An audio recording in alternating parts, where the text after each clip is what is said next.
বিকাশ দ্রুত সময়ে আর্থিক লেনদেনের জন্য অত্যন্ত জনপ্রিয় একটি মোবাইল ব্যাংকিং মাধ্যম। এক জায়গা থেকে আরেক জায়গাতে মুহূর্তেই টাকা লেনদেন করার জন্য এই মাধ্যমটি আমাদের কাছে অনেক জনপ্রিয়। কিন্তু অনেক সময় দেখা যায় তাড়াহুড়োর কারণে আমরা ভুলবশত ভুল নাম্বারে টাকা পাঠিয়ে দেই।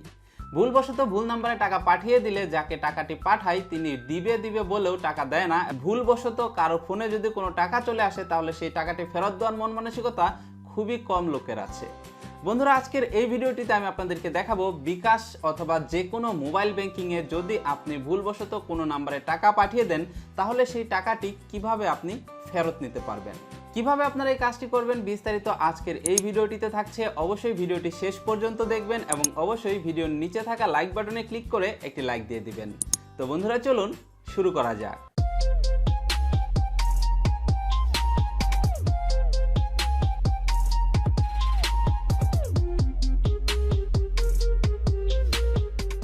ওয়েলকাম ব্যাক ভিউয়ার্স, আপনি যদি বিকাশ, রকেট বা যে কোনো মোবাইল ব্যাংকিং মাধ্যমে ভুলবশত কোনো নাম্বারে টাকা পাঠিয়ে দেন তাহলে একটা জিনিস খেয়াল রাখবেন, যে নাম্বারে টাকা পাঠিয়েছেন তাকে কল দিবেন না।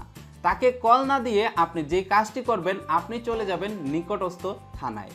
এখন অনেকেই বলতে পারেন যে নিকটস্থ থানায় কেন যাব? নিকটস্থ থানায় এর জন্য যাবেন, নিকটস্থ থানায় গিয়ে আপনাকে একটি সাধারণ ডায়েরি, তার মানে জিডি করতে হবে। সেই জিডিতে উল্লেখ করতে হবে আপনার ট্রানজ্যাকশন আইডিটি। আমরা সকলেই জানি বিকাশ অথবা যে কোনো মোবাইল ব্যাংকিং দিয়ে যদি আমরা আর্থিক লেনদেন করি তাহলে আমাদেরকে একটি লেনদেনের আইডি দেওয়া হয় যাকে ট্রানজ্যাকশন আইডি বলে। সেই ট্রানজ্যাকশন আইডি এবং আপনার টাকার অ্যামাউন্ট উল্লেখ করে আপনাকে একটি জিডি করতে হবে। অনেকে এখন বলবেন থানায় গিয়ে জিডি করা অনেক ঝামেলা। আমি তাদেরকে বলবো এখন মাত্র 2 মিনিটে 3টি স্টেপের মাধ্যমে আপনি অনলাইনে ঘরে বসেই বাংলাদেশের যে কোনো থানায় জিডি করতে পারবেন। আপনারা যারা ভাবছেন অনলাইনে জিডি করব তারা আমার এই ভিডিওর ডেসক্রিপশন বক্স চেক করবেন। এই ভিডিওর ডেসক্রিপশন বক্সে আমি একটি ভিডিওর লিঙ্ক দিয়ে রাখবো। সেই ভিডিওতে আমি দেখিয়েছি কিভাবে খুব সহজে আপনি বাংলাদেশের যে কোনো থানায় সাধারণ ডায়েরি, তার মানে জিডি এন্ট্রি করতে পারেন। এর জন্য আপনার কোনো টাকা বা পয়সা খরচ হবে না। বন্ধুরা, আপনারা ওই ভিডিওটি দেখে অথবা নিকটস্থ থানায় গিয়ে আপনার ট্রানজ্যাকশন আইডি উল্লেখ করে একটি জিডি করবেন এবং সেই জিডির কপি নিয়ে চলে যাবেন নিকটস্থ যেই মোবাইল ব্যাংকিং, তার মানে বিকাশ হলে বিকাশের হেল্প সেন্টারে, রকেট হলে রকেটের হেল্প সেন্টারে চলে যাবেন। হেল্প সেন্টারে গিয়ে আপনারা বিস্তারিত সব তথ্য খুলে বলবেন তাদের এজেন্টের কাছে।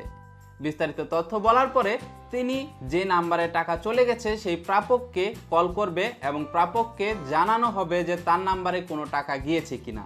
যদি প্রাপক স্বীকার করেন তাহলে বিকাশ অফিস থেকেই আপনাকে সেই টাকা ফেরত দেওয়া হবে।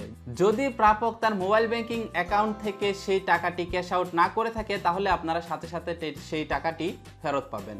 আর যদি প্রাপক অস্বীকার করে তাহলে তার বিকাশ অ্যাকাউন্টটি সাময়িক সময়ের জন্য বন্ধ করা হবে এবং তাকে বলা হবে পরবর্তী 7 কর্মদিবসের ভিতরে তার অ্যাকাউন্টটি চালু করার জন্য নিকটস্থ বিকাশ হেল্প সেন্টারে আসার কথা। বন্ধুরা, এটাই একমাত্র মাধ্যম যদি আপনি মোবাইল ব্যাংকিং এর কোনো নাম্বারে ভুলবশত টাকা পাঠিয়ে দেন। এই মাধ্যমেই আপনি একমাত্র আপনার সেই টাকাটি ফেরত নিতে পারবেন।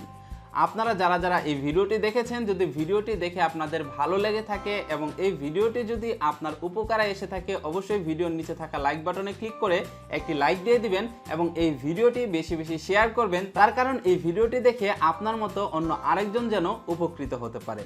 তো বন্ধুরা, ভালো থাকুন, সুস্থ থাকুন, দেখা হচ্ছে পরবর্তী ভিডিওতে। আল্লাহ হাফেজ।